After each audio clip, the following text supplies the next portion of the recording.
Hello viewers, welcome back to Yamuna cooking. இன்றைக்கி long வீடியோவில் என்ன பார்க்க போகிறோன்னா பிரெட் சாண்ட்விச் தான்.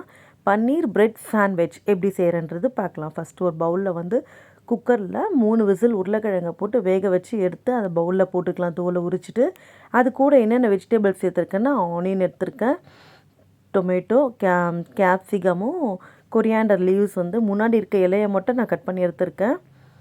அப்புறம் வந்து ஒரு பன்னீரை வந்து நல்லா கையிலேயே போட்டு நம்ம திருவுன மாதிரி எடுத்துக்கலாம். அது கூட என்னென்ன சேர்க்க போகிறோன்னா சால்ட்டு, தேவைக்கேற்ற சால்ட்டு, ப்ரெட்டில் கொஞ்சமாக சால்ட் இருக்கும். அந்த சால்ட்டுக்கு ஏற்ற மாதிரி நீங்கள் அதுக்கேற்ற மாதிரி பார்த்து போட்டுக்குங்க. சோயா சாஸ் 2 ஸ்பூன் போட்டுக்கிறேன். டொமேட்டோ கெச்சப் வந்து ஒரு 3 ஸ்பூன் அளவு போட்டுக்கிறேன். டொமேட்டோ கெச்சப் கொஞ்சம் ஜாஸ்தி போட்டோன்னா கொஞ்சம் டேஸ்ட்டு நல்லாயிருக்கும்.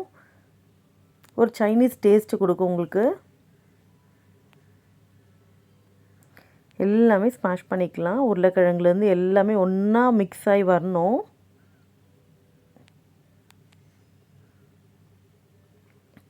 காரத்துக்கு மிளகாத்தூள் போட்டுக்கிறேன். கொஞ்சமாக கரம் மசாலா போட்டுக்கிறேன். லைட்டாக தான், அந்த ஒரு 1/2 ஸ்பூன் கூட இருக்காது, அந்தளவு தான் போட்டிருக்கேன். இப்போ எல்லாத்தையும் போட்டு மிக்ஸ் பண்ணிக்கலாம்.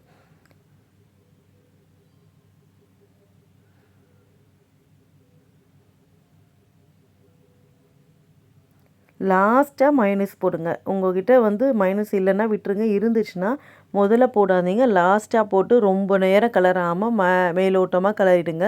அப்போ தான் அந்த மேலே இருக்க டேஸ்ட் அப்படி இருக்கும். இல்லைன்னா வந்து ஃபுல்லாக போட்டு மிக்ஸ் பண்ணிக்கிட்டிங்கன்னா மயோனீஸோட டேஸ்ட் கொஞ்சம் கம்மியாயிடும்.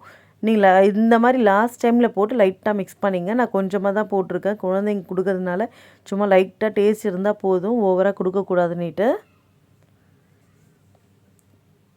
மிக்ஸ் பண்ணியாச்சு. இப்போ என்ன பண்ணணும், ப்ரெட் எடுத்துக்கலாம். ப்ரெட் எடுத்துகிட்டு ஒரு ஸ்பூன் வச்சு அது அந்த உள்ளே இருக்க மசாலா எடுத்து நம்ம எவ்வளோ தேவையோ அதுக்கேற்ற மாதிரி ஸ்ப்ரெட் பண்ணிக்கலாம்.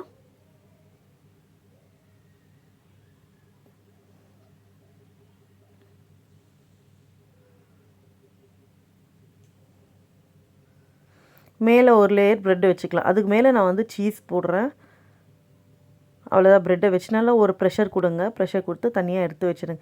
இதே மாதிரி இன்னொரு ப்ரெட்லேயும் போட்டு ஸ்ப்ரெட் பண்ணி சீஸை போட்டு மூடி வச்சாச்சு. டோஸ்டரை மேலே கொஞ்சமாக ஆயில் விட்டுருக்கேன். பட்டர் வேணுன்னா பட்டர் போட்டுக்கோங்க. கொஞ்ச நேரம் ஹீட் ஆகட்டும். ஒரு 2-3 செகண்ட்ஸ் போல் ஹீட் ஆன பிறகு நம்ம ப்ரெட்டை வச்சு எடுத்துடலாம். இதில் வந்து ரெண்டு செட்டாக கூட போடலாம். பட் நான் ஃபஸ்ட் டைம் வந்து உங்களுக்கு போட்டு காமிக்கிறேன். ஒரே ஒரு செட் போடுறேன். போட்டு நைட் ஃபுல்லாக அழுத்தி ஒரு லாக் போட்டுருங்க. லாக் பண்ணிட்டிங்கன்னா அதிலே வந்து உங்களுக்கு லைட்டிங் இருக்கும். ஒரு கொஞ்சம் குக் ஆன பிறகு உங்களுக்கு தெரியும், லைட்டிங் ஆஃப் ஆகிடும். அவ்வளோதான், டோஸ்ட் பண்ணி எடுத்தாச்சு. இது அடுத்த செட் போடுறேன். பாருங்கள், சீஸியான பன்னீர் சாண்ட்விச் ரெடி ஆயிடுச்சு. வீடியோ பிடிச்சிருந்தா லைக் பண்ணுங்கள், ஷேர் பண்ணுங்கள், சப்ஸ்கிரைப் பண்ணுங்கள். மறக்காமல் பக்கத்தில் இருக்க பெல் பட்டனும் ப்ரெஸ் பண்ணுங்கள். பாய்.